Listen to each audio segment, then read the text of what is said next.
गौरी पुत्र गणेश भगवान की जय। बोलिए श्री लक्ष्मी नारायण भगवान की जय। संगीता धर्म सागर में आप सभी भक्तजनों का दिल से स्वागत है।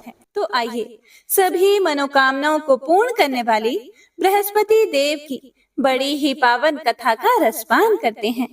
जय श्री गणेश। भारतवर्ष में एक प्रतापी और दानी राजा राज्य करता था।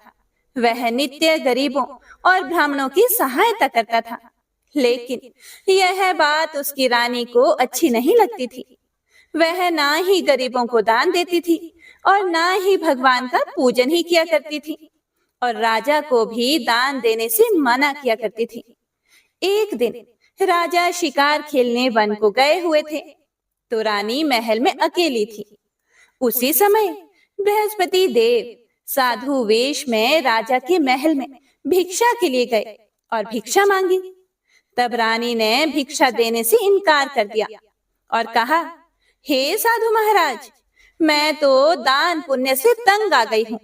मेरा पति सारा धन लुटाते रहते हैं।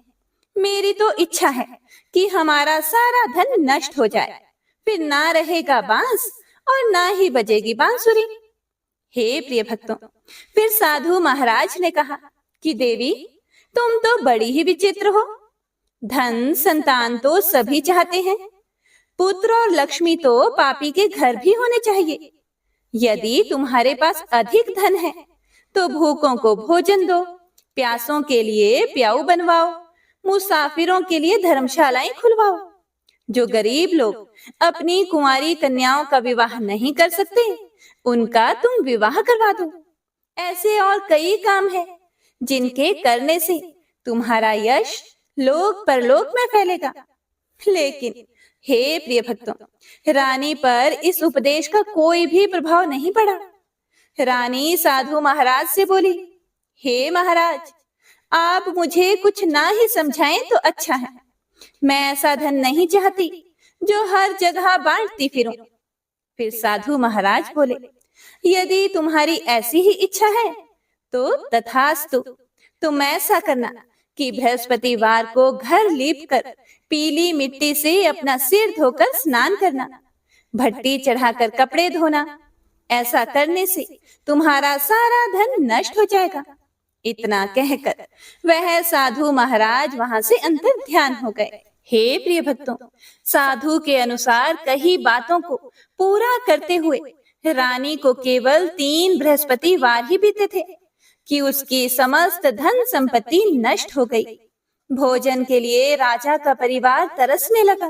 तब एक दिन राजा ने रानी से बोला कि हे रानी, तुम यहीं रहो, मैं दूसरे देश को जाता हूँ, क्योंकि यहाँ पर सभी लोग मुझे जानते हैं, इसीलिए मैं कोई छोटा कार्य भी नहीं कर सकता।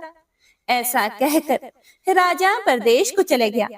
वहां वह जंगल से लकड़ी काट कर लाता और शहर में बेचता था। इस तरह वह अपना जीवन व्यतीत करने लगा। और इधर राजा के परदेश जाते ही रानी और दासी दुखी रहने लगी। एक बार जब रानी और दासी को 7 दिन तक बिना भोजन के रहना पड़ा, तो रानी ने अपनी दासी से कहा कि हे दासी, पास ही के नगर में मेरी बहन रहती है, वह बड़ी ही धनवान है, तो उसके पास जा और कुछ लेकर आ, ताकि थोड़ा बहुत गुजर बसर हो जाए। यह सुनकर दासी रानी की बहन के पास गई। उस दिन गुरुवार था और रानी की बहन उस समय बृहस्पतिवार व्रत की कथा सुन रही थी। दासी ने रानी की बहन को अपनी रानी का संदेश दिया, लेकिन रानी की बड़ी बहन ने कोई भी उत्तर नहीं दिया। जब दासी को रानी की बहन से कोई उत्तर नहीं मिला, तो वह बहुत दुखी हुई और उसे बहुत क्रोध भी आया। दासी ने वापस आकर रानी को सारी बात बता दी। सुनकर रानी ने अपने भाग्य को कोसा।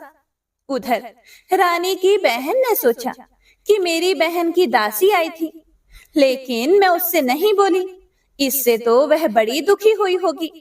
कथा सुनकर और पूजन समाप्त करके वह अपनी बहन के घर आई और कहने लगी कि हे बहन, मैं बृहस्पतिवार का व्रत कर रही थी, तुम्हारी दासी मेरे घर आई थी, लेकिन जब तक कथा होती है तब तक ना तो उठते हैं और ना ही बोलते हैं। इसीलिए मैं नहीं बोली। कहो, दासी क्यों गई थी? फिर रानी बोली कि बहन, तुमसे क्या छुपाऊं, हमारे घर में खाने तक को अनाज नहीं है। ऐसा कहते कहते रानी की आंखें भर आई। उसने दासी समेत पिछले 7 दिनों से भूखे रहने की बात अपनी बहन को विस्तार पूर्वक सुना दी। रानी की बहन बोली कि देखो बहन, भगवान बृहस्पति देव सभी की मनोकामनाओं को पूर्ण करते हैं। देखो, शायद तुम्हारे घर में अनाज रखा हो। पहले तो रानी को विश्वास ही नहीं हुआ, पर बहन की आग्रह करने पर उसने अपनी दासी को अंदर भेजा तो उसे सचमुच अनाज से भरा एक घड़ा मिल गया। यह देखकर तो दासी को बड़ी हैरानी हुई। दासी रानी से कहने लगी कि हे रानी, जब हमको भोजन नहीं मिलता तो हम व्रत ही तो करते हैं, इसीलिए क्यों ना इनसे व्रत और कथा की विधि पूछ ली जाए ताकि हम भी व्रत कर सकें। तब रानी ने अपनी बहन से बृहस्पतिवार व्रत के बारे में पूछा। उसकी बहन ने बताया कि बृहस्पतिवार के व्रत में चने की दाल और मुनक्का से विष्णु भगवान का केले की जड़ में पूजन करें तथा दीपक जलाएं, व्रत कथा सुने और पीला भोजन ही करें। इससे बृहस्पति देव प्रसन्न होते हैं।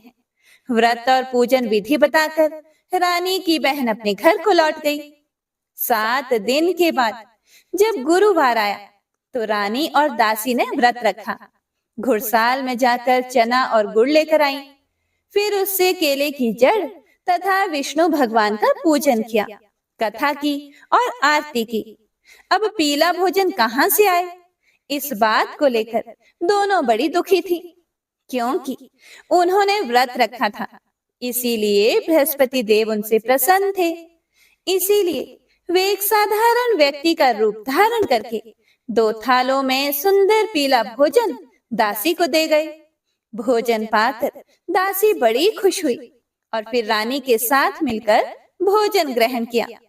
उसके बाद वे सभी गुरुवार को व्रत और पूजन करने लगी। बृहस्पति भगवान की कृपा से उनके पास फिर से धन संपत्ति आ गई, लेकिन रानी फिर से पहले की तरह आलस्य करने लगी। यह देखकर दासी रानी से बोली कि देखो रानी, तुम पहले भी इस प्रकार आलस्य करती थी। तुम्हें धन रखने में कष्ट होता था, इसी कारण सभी धन नष्ट हो गया। और अब जब भगवान बृहस्पति की कृपा से धन मिला है तो तुम्हें फिर से आलस्य होता है। रानी को समझाते हुए दासी बोली कि बड़ी मुसीबतों के बाद हमने यह धन पाया है, इसीलिए हमें दान पुण्य करना चाहिए, भूखे मनुष्यों को भोजन कराना चाहिए और धन को शुभ कार्यों में खर्च करना चाहिए, जिससे तुम्हारे कुल का यश बढ़ेगा, स्वर्ग की प्राप्ति होगी और पितृ प्रसन्न होंगे। हे प्रिय भक्तों, दासी की बात मानकर रानी अपना धन शुभ कार्यों में खर्च करने लगी, जिससे पूरे नगर में उसका यश फैलने लगा। एक दिन रानी और दासी आपस में विचार करने लगी कि ना जाने राजा किस दशा में होंगे, उनकी कोई खोज खबर भी नहीं है। उन्होंने श्रद्धा पूर्वक बृहस्पति भगवान से प्रार्थना की कि राजा जहां कहीं भी हो शीघ्र वापस आ जाएं। उधर राजा प्रदेश में बहुत दुखी रहने लगा। वह प्रतिदिन जंगल से लकड़ियां काट कर लाता और उसे शहर में बेचकर अपने दुखी जीवन को बड़ी कठिनता से व्यतीत कर रहा था। एक दिन दुखी होकर अपनी पुरानी बातों को याद करके वह राजा रोने लगा और उदास हो गया। उसी समय राजा के पास बृहस्पति देव साधु के वेश में आकर बोले, हे लकड़हारे, तुम इस सुनसान जंगल में किस चिंता में बैठे हो, मुझे बताओ। यह सुनकर राजा की आंखों में आंसू आ गए। राजा ने हाथ जोड़कर साधु को प्रणाम किया और संपूर्ण कहानी सुना दी। हे प्रिय भक्तों, महात्मा तो दयालु होते हैं। उन्होंने राजा से कहा, हे राजन, तुम्हारी पत्नी ने बृहस्पतिवार के दिन बृहस्पति भगवान का निरादर किया है, जिसके कारण रुष्ट होकर उन्होंने तुम्हारी यह दशा की थी। अब तुम चिंता को दूर करके मेरे कहने पर चलो, तो तुम्हारे सभी कष्ट दूर हो जाएंगे और भगवान पहले से भी अधिक संपत्ति देंगे। देखो, अब तुम्हारी पत्नी ने बृहस्पतिवार का व्रत शुरू कर दिया है।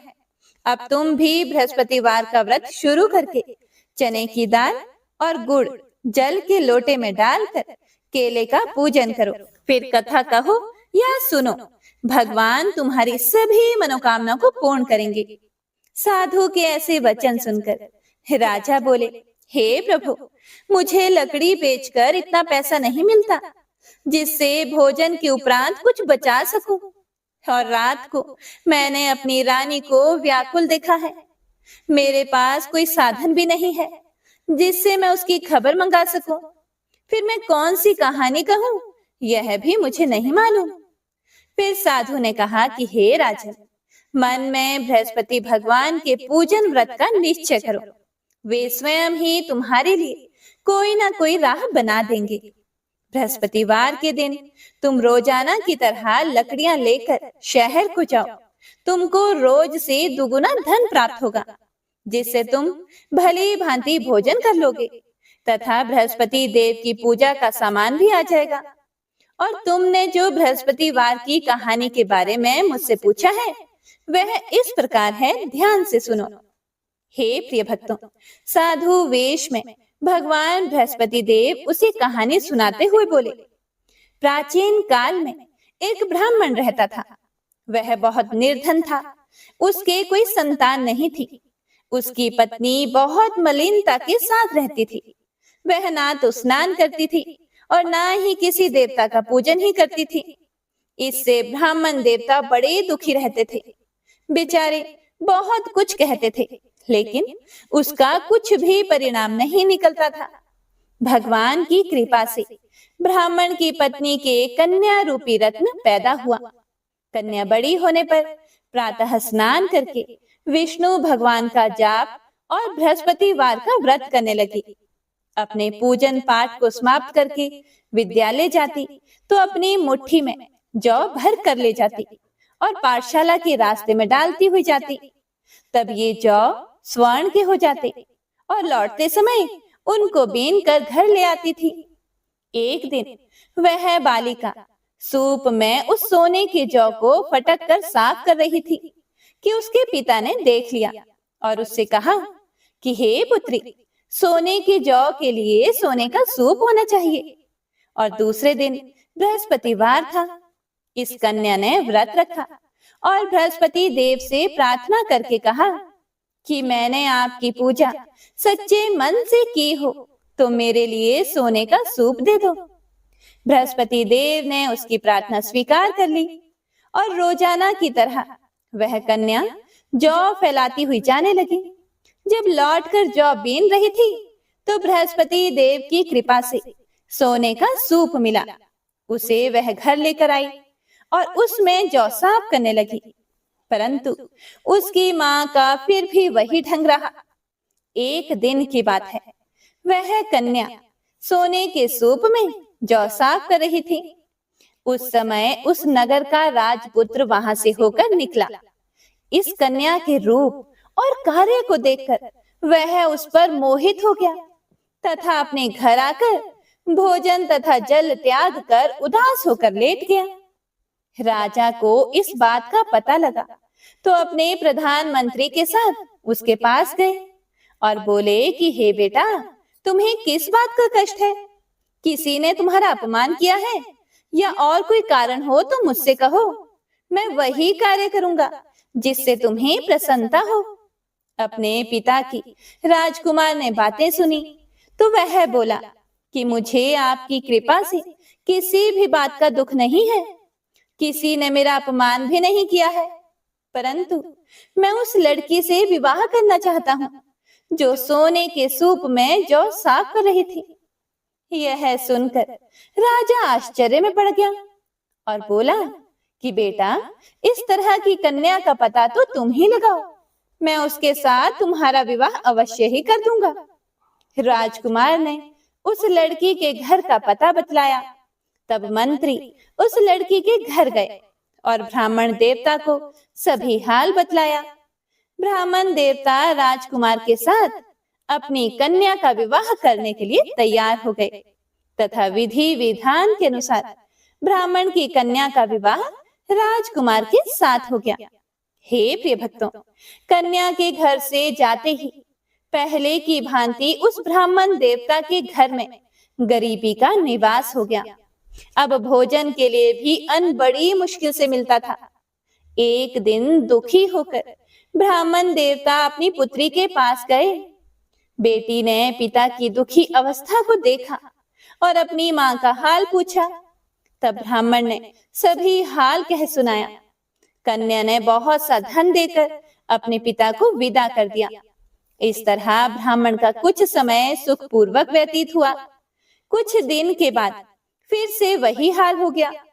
ब्राह्मण फिर अपनी कन्या के यहाँ गया और सारा हाल कहा तो लड़की बोली कि हे पिताजी, आप माता जी को यहाँ लिवा लाओ, मैं उन्हें विधि बता दूंगी जिससे गरीबी दूर हो जाए। वह ब्राह्मण देवता अपनी पत्नी को साथ लेकर पहुंचे तो अपनी माँ को वह बेटी समझाने लगी कि माँ, तुम प्रातः काल प्रथम स्नान आदि करके विष्णु भगवान का पूजन करो तो सभी दरिद्रता दूर हो जाएगी। लेकिन उसकी माँ ने एक भी बात नहीं मानी और प्रातः काल उठकर अपनी पुत्री के बच्चों की जूठन को खा लिया। इससे उसकी पुत्री को भी बड़ा गुस्सा आया और एक रात को कोठरी से सभी सामान निकाल दिया और अपनी माँ को उस कोठरी में बंद कर दिया। प्रातः काल अपनी माँ को वहां से निकाला तथा उन्हें स्नान आदि करवाकर पाठ करवाया तो उसकी माँ की बुद्धि ठीक हो गई और फिर प्रत्येक बृहस्पतिवार को व्रत रखने लगी। इस व्रत के प्रभाव से उसके माँ बाप बड़े ही धनवान और पुत्रवान हो गए और बृहस्पति जी के प्रभाव से इस लोक के सुख भोग कर स्वर्ग को प्राप्त हुए। हे प्रिय भक्तों, कथा कहकर साधु बने बृहस्पति देव वहां से अंतर्ध्यान हो गए। धीरे धीरे समय व्यतीत होने पर फिर वही बृहस्पतिवार का दिन आया। लकड़हारा जंगल से लकड़ी काटकर किसी शहर में बेचने गया। उसे उस दिन और दिन से अधिक पैसा मिला। राजा ने चना गुड़ आदि लाकर गुरुवार का व्रत किया। उस दिन से उसके सभी दुख दूर हुए। परंतु जब दोबारा गुरुवार का दिन आया तो बृहस्पतिवार का व्रत करना वह भूल गया। इस कारण बृहस्पति भगवान नाराज हो गए। उस दिन उस नगर के राजा ने विशाल यज्ञ का आयोजन किया था तथा शहर में यह घोषणा करा दी थी कि कोई भी मनुष्य अपने घर में भोजन ना बनाए और ना आग जलाए। समस्त जनता मेरे यहाँ भोजन करने आए। इस आज्ञा को जो ना मानेगा उसे फांसी की सजा दी जाएगी। इस तरह की घोषणा संपूर्ण नगर में करवा दी गई। राजा की आज्ञा अनुसार शहर के सभी लोग भोजन करने गए, लेकिन लकड़हारा कुछ देर से पहुंचा। इसीलिए राजा उसको अपने साथ घर ले गए और घर ले जाकर भोजन करा रहे थे तो रानी की दृष्टि उस खूंटी पर पड़ी जिस पर उसका हार लटका हुआ था। वह वहां पर दिखाई नहीं दिया। रानी ने निश्चय किया कि मेरा हार इस मनुष्य ने चुरा लिया है। उसी समय सिपाहियों को बुलाकर उसको कारागार में डलवा दिया गया। जब लकड़हारा कारागार में पड़ गया और बहुत दुखी होकर सोचने लगा कि ना जाने कौन से पूर्व जन्म के कर्म से मुझे यह दुख प्राप्त हुआ है, और उसी साधु महात्मा को याद करने लगा जो कि उसे जंगल में मिले थे। उसी समय तत्काल बृहस्पति देव साधु के रूप में प्रकट हुए और उसकी दशा को देखकर उससे बोले, अरे मूर्ख, तूने बृहस्पति देव की कथा नहीं की, इसी कारण तुझे दुख प्राप्त हुआ है। अब चिंता मत कर। बृहस्पतिवार के दिन कारागार के दरवाजे पर 4 पैसे पड़े मिलेंगे, उनसे तू बृहस्पति देव की पूजा करना, तेरे सभी कष्ट दूर हो जाएंगे। बृहस्पतिवार के दिन उसे 4 पैसे मिले। लकड़हारे ने कथा कही। उसी रात्रि को बृहस्पति देव ने उस नगर के राजा को स्वप्न में कहा कि हे राजन, तुमने जिस आदमी को जेल में बंद कर दिया है वह निर्दोष है, वह एक राजा है, उसे छोड़ देना, और रानी का हार उसी खूंटी पर लटका है। अगर तू ऐसा नहीं करेगा तो मैं तेरा राज्य नष्ट कर दूंगा। हे प्रिय भक्तों, इस तरह रात्रि के स्वप्न को देखकर राजा प्रातःकाल उठा और खूंटी पर हार देखकर लकड़हारे को बुलाकर उससे क्षमा मांगी तथा लकड़हारे को योग्य सुंदर वस्त्र आभूषण देकर विदा कर दिया। बृहस्पति देव की आज्ञा अनुसार लकड़हारा अपने नगर को चल दिया। राजा जब अपने नगर के पास पहुंचा तो उसे बड़ा आश्चर्य हुआ। नगर में पहले से भी अधिक बाग, तालाब, कुएं तथा बहुत सी धर्मशाला, मंदिर आदि बन गए थे। राजा ने पूछा कि यह किसका बाग और धर्मशाला है? तब नगर के सभी लोग कहने लगे, यह सब रानी और दासी के हैं। तब राजा को यह सुनकर बड़ा आश्चर्य हुआ और गुस्सा भी आया कि रानी के पास इतना पैसा कहां से आ गया। हे प्रिय भक्तों, जब रानी ने यह खबर सुनी कि राजा आ रहे हैं तो उन्होंने दासी से कहा कि हे दासी, देख, राजा हमको कितनी बुरी हालत में छोड़ गए थे। हमारी ऐसी हालत देखकर वह लौट ना जाए, इसीलिए तू दरवाजे पर खड़ी हो जा।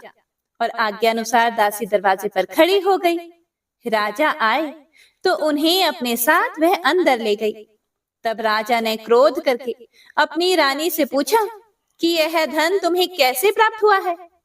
तब रानी ने कहा कि हमें यह सब धन बृहस्पति देव के इस व्रत के प्रभाव से प्राप्त हुआ है। राजा ने निश्चय किया कि 7 रोज बाद तो सभी बृहस्पति देव का पूजन करते हैं, परंतु मैं प्रतिदिन दिन में 3 बार कहानी तथा रोज व्रत किया करूंगा। अब हर समय राजा के दुपट्टे में चने की दाल बंधी रहती तथा दिन में 3 बार कहानी कहता। एक रोज राजा ने विचार किया कि चलो अपनी बहन के यहाँ हो आए। इस तरह निश्चय कर राजा घोड़े पर सवार होकर अपनी बहन के यहाँ को चलने लगा। रास्ते में उसने देखा कि कुछ आदमी एक मुर्दे को लिए जा रहे हैं। उन्हें रोक कर राजा कहने लगा कि अरे भाइयों, मेरी बृहस्पति देव की कथा सुन लो।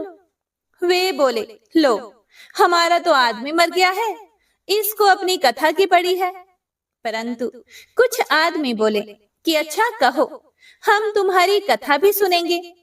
राजा ने दाल निकाली और जब कथा आधी हुई कि मुर्दा हिलने लग गया, और जब कथा समाप्त हो गई तो राम राम करके वह मनुष्य उठकर खड़ा हो गया।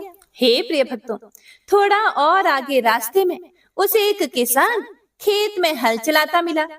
राजा ने उसे देखा और उससे बोला कि अरे भैया, तुम मेरी बृहस्पतिवार की कथा सुन लो। किसान बोला कि जब तक मैं तेरी कथा सुनूंगा तब तक 4 हरैया जोत लूंगा। जा अपनी कथा किसी और को सुनाना। इस तरह राजा आगे चलने लगा। राजा के हटते ही बैल पछाड़ खाकर गिर गए तथा किसान के पेट में बड़ी जोर का दर्द होने लगा। उस समय उसकी माँ रोटी लेकर आई। उसने जब यह देखा तो अपने बेटे से सब हाल पूछा, तो बेटे ने सभी हाल कह दिया। तो बुढ़िया दौड़ी दौड़ी उस घुड़सवार के पास गई और उससे बोली कि मैं तेरी कथा सुनूंगी, तू अपनी कथा मेरे खेत पर चलकर ही कहना। फिर राजा ने बुढ़िया के खेत पर जाकर कथा कही, जिसके सुनते ही वह बैल उठ खड़े हुए तथा किसान के पेट का दर्द भी गायब हो गया। राजा अपनी बहन के घर पहुंचा। बहन ने भाई की खूब मेहमानी की। दूसरे रोज प्रातःकाल राजा जगा तो वह देखने लगा कि सब लोग भोजन कर रहे हैं। राजा ने अपनी बहन से कहा कि ऐसा कोई मनुष्य है जिसने भोजन ना किया हो, मेरी बृहस्पतिवार की कथा सुन ले। बहन बोली कि हे भैया, यह देश ऐसा ही है कि पहले यहाँ लोग भोजन करते हैं, बाद में अन्य काम करते हैं। अगर कोई पड़ोस में हो तो देख आती हूँ। वह ऐसा कहकर देखने चली गई, परंतु उसे कोई भी ऐसा व्यक्ति नहीं मिला जिसने भोजन ना किया हो। इसीलिए वह एक कुम्हार के घर गई, जिसका लड़का बीमार था। उसे मालूम हुआ कि उनके यहाँ 3 रोज से किसी ने भी भोजन नहीं किया है। रानी ने अपने भाई की कथा सुनने के लिए कुम्हार से कहा और वह तैयार हो गया। राजा ने जाकर बृहस्पतिवार की कथा कही, जिसको सुनकर उसका लड़का ठीक हो गया। अब तो राजा की प्रशंसा होने लगी। एक रोज राजा ने अपनी बहन से कहा कि बहन, हम अपने घर को जाएंगे, तुम भी तैयार हो जाओ। राजा की बहन ने अपनी सास से कहा। फिर उसकी सास ने कहा कि हाँ, तुम चली जाओ, लेकिन अपने लड़कों को मत ले जाना, क्योंकि तेरे भाई के कोई औलाद नहीं है। बहन ने अपने भाई से कहा कि हे भैया, मैं तो चलूंगी, पर कोई बालक नहीं जाएगा। राजा बोला, जब कोई बालक नहीं चलेगा तब तुम ही क्या करोगी? बड़े दुखी मन से राजा अपने नगर को लौट आया। राजा ने अपनी रानी से कहा, हम निर्वंशी हैं, हमारा मुंह देखने का धर्म नहीं है और कुछ भोजन आदि नहीं किया। रानी बोली, हे प्रभु, बृहस्पति देव ने हमें सब कुछ दिया है, वह हमें औलाद अवश्य देंगे। उसी रात को बृहस्पति देव ने राजा से स्वप्न में कहा, हे राजन, उठो, सभी सोच त्याग दो, तेरी रानी गर्भ से है। राजा को यह बात सुनकर बड़ी खुशी हुई। 9वें महीने में उसकी पत्नी के गर्भ से एक सुंदर पुत्र पैदा हुआ। तब राजा बोला, हे रानी, स्त्री बिना भोजन के रह सकती है, पर बिना कहे नहीं रह सकती। जब मेरी बहन आए तुम उससे कुछ मत कहना। रानी ने सुनकर हाँ कर दिया। जब राजा की बहन ने यह शुभ समाचार सुना तो वह बहुत खुश हुई तथा बधाई लेकर अपने भाई के यहाँ आई। तभी रानी ने उससे कहा, घोड़ा चढ़कर तो नहीं आई, गधा चढ़ी आई। राजा की बहन बोली, भाभी, मैं इस प्रकार ना कहती तो तुम्हें औलाद कैसे मिलती? बृहस्पति देव ऐसे ही है, जैसी जिसके मन में कामनाएं हैं सभी को वे पूर्ण करते हैं। जो सद्भावना पूर्वक बृहस्पतिवार का व्रत करता है और कथा पढ़ता या सुनता है, दूसरों को सुनाता है, बृहस्पति देव उसकी सभी मनोकामनाएं पूर्ण करते हैं। भगवान बृहस्पति देव उसकी सदैव रक्षा करते हैं। संसार में जो मनुष्य सद्भावना से भगवान जी का पूजन व्रत सच्चे हृदय से करते हैं तो उनकी सभी मनोकामनाएं पूर्ण करते हैं। जैसी सच्ची भावना से रानी और राजा ने उनकी कथा का गुणगान किया तो उनकी सभी इच्छाएं बृहस्पति देव जी ने पूर्ण की थी। इसीलिए पूर्ण कथा सुनने के बाद प्रसाद लेकर जाना चाहिए, हृदय से उसका मनन करते हुए जयकारा बोलना चाहिए। तो सभी प्रेम से बोलिए, बृहस्पति देव की जय। तो बोलिए, भगवान श्री हरि विष्णु की जय। ओम जय बृहस्पति देवा, ओम जय बृहस्पति देवा। छिन्न छिन्न भोग लगाऊं कदली फल मेवा। ओम जय बृहस्पति देवा, तुम पूर्ण परमात्मा, तुम अंतर्यामी प्रभु, तुम अंतर्यामी। जगत पिता जगदीश्वर, तुम सबके स्वामी। ओम जय बृहस्पति देवा, चरणामृत निज निर्मल, सब पातक हरता। सकल मनोरथ दायक, कृपा करो भरता। ओम जय बृहस्पति देवा, तन मन धन अर्पण कर, जो जन शरण पड़े। प्रभु प्रकट तब होकर, आकर द्वार खड़े।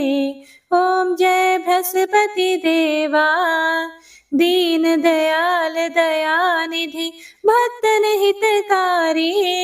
पाप दोष सब हरता भव बंधन हारी। ओम जय बृहस्पति देवा सकल मनोरथ दायक सब संशय हारी। विष विकार मिटाओ संतन सुखकारी। ओम जय बृहस्पति देवा जो कोई आरती तेरी प्रेम सहित गावे।